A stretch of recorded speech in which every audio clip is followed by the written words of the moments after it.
எனக்கு கர்த்தர் கொடுத்த அண்டர்ஸ்டாண்டிங்கை கொண்டு உங்களோட பேசுறேன். கர்த்தர் நிறைய வழிகள்ல உங்களோட பேசுவார். ஒன்னு தீர்க்க தரிசன ஆவி, இட்ஸ் a gift.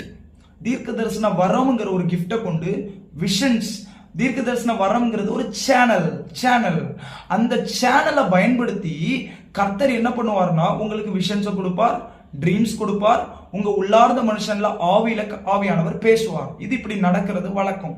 அதே போல ஞானம்ங்கிற ஒரு கிஃப்ட் இருக்கு. ஞான வரங்களை நாடுங்கள் அப்படின்னு எழுதப்பட்டிருக்குது.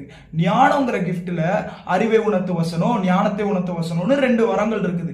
இந்த வரங்கள் கிடைத்தனா அந்த ஞானம்ங்கிறத வைத்து நீங்க வேத வசனத்தை நீங்க வாசிச்சிருப்பீங்கல்ல, இல்ல ஏதோ ஒரு காரியம் அதுல இருந்து உங்களை விலக்கி பேசி கொண்டு இருப்பார்.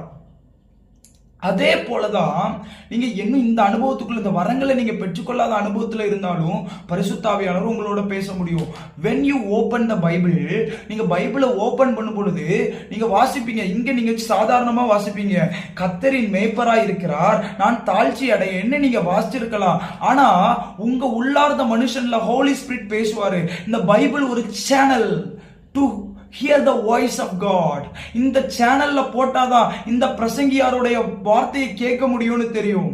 இப்போ ஜாஷ்வா ஜாப்சன்ங்கிற இந்த யூடியூப் சேனல்ல நீங்க பார்த்தாதான் ஏன் சத்தத்தை கேட்க முடியும். அதே போலதான் நீங்க பைபிள்ங்கிறது ஒரு சேனல். அதை திறந்து நீங்க வாசிக்கும் பொழுது உங்களுக்கான வார்த்தைகள் வெளிப்படும். அதை ஹோலி ஸ்பிரிட் உங்க உள்ளார்ந்த மனுஷன் ஆவில அவர் பேசுவார். ஒரு வார்த்தையை பேசும் பொழுது உங்க ஆவில பேசுவார். அதனாலதான் தாவீது எழுதுறாரு, அவைகளால் நான் எச்சரிக்கப்படுகிறேன். நான் வாசிக்கும் பொழுது ஹோலி ஸ்பிரிட் என்னை எச்சரிக்கிறாருன்னு அவர் சொல்றாரு. எத்தனை பேருக்கு இந்த சத்தியம் புரியுது? ஆவியானவர் உங்களோட பேசி கொண்டிருக்கிறார். திருந்துன்னு சொல்லுவார், என்னோட நெருங்கிவான்னு சொல்லுவார், என்னோட இணைஞ்சு ஊழியம் பண்ணுன்னு சொல்லுவார். ஆவியானவர் உங்களோட பேசிக்கொண்டே இருப்பார். இன்னும் கூட நான் 1-2 காரியத்தை சொல்றேன். ஆவியானவர் நம்மளோட இன்னும் இடைப்படுவாராக.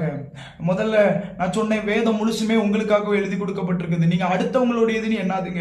2வது சொன்னேன், கர்த்தருடைய வசனத்தை நீங்க தியானிக்கும் பொழுது உங்கள் இருதயம் அனல் கொள்ளும்னு சொன்னேன். 3வதாக நான் ஒரு காரியத்தை சொல்லி இருக்கிறேன். அவைகள் என்னன்னா, அவைகள் உங்களை எச்சரிக்கும், திருந்துன்னு சொல்லும், உங்களை சீர்படுத்தும் கர்த்தருடைய வார்த்தை. 4வதாக ஒரு காரியத்தை சொல்றேன். சங்கீதம் 119:18 எழுதப்பட்டிருக்குது, உமது வேதத்தில் உள்ள அதிசயங்களை நான் பார்க்கும்படி என் கண்களை திறந்தருளும். நீங்க வேதத்தை வாசிக்கும் பொழுது ஏதோ ஒரு காரியம் உங்களுக்கு புதுசா தோணலாம். வேதத்தை நீங்க தியானிப்பீங்க, புதிய ஒரு காரியம் உங்களுக்கு தோணலாம். வாசிக்கும் பொழுது உங்களுக்கு புரியலாம். நான் இப்ப சொன்னல, கர்த்தரின் மேய்ப்பராய் இருக்கிறார், நான் தாழ்ச்சி அடையேன்னு சொன்ன உடனே இவ்வளவு நாள் நமக்கு எல்லாருக்கும் அது மனப்பாடமா தெரியும். ஆனா கர்த்தர் எனக்கு மேய்ப்பரா இருக்கிறதுனால ஒரு இடத்துலயே நான் தாழ்ச்சியே அடைய மாட்டேன். ஓஹோ, சிங்கக்குட்டி